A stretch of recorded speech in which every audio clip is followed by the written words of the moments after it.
Hi, everybody. Just a real quick check-in, and thank you all so much for some of the great feedback and information you've been sending to me. I loved hearing about some other people's word of the year.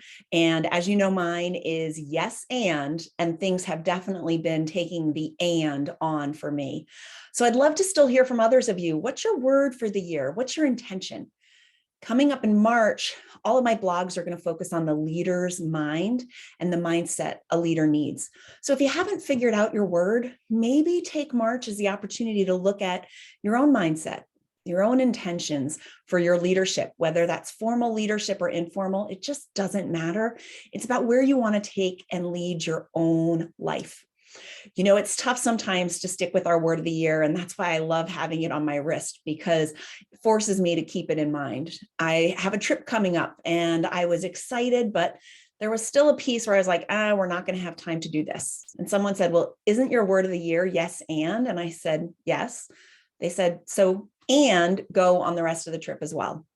I'm so grateful that I listened to those wonderful words. And I'm also thankful that I had a friend who was willing to say, Amy, your words, yes, and you got to do it.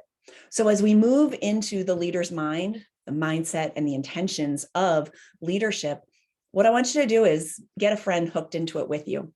Have them help you if you start to get off track. Sometimes we do it and don't even realize it. And man, it helps when you've got someone to help you come back to center if you get a little lost. That also ties in really well because March is Girlfriends Month. And I'm fortunate to have an amazing group of girlfriends, and they definitely put me back in line when I need a refresher. So as you work on your mindset in the upcoming month, get a friend involved, get a colleague to do it with you, and really make sure that you are moving yourself forward and in the right direction for you in 2022.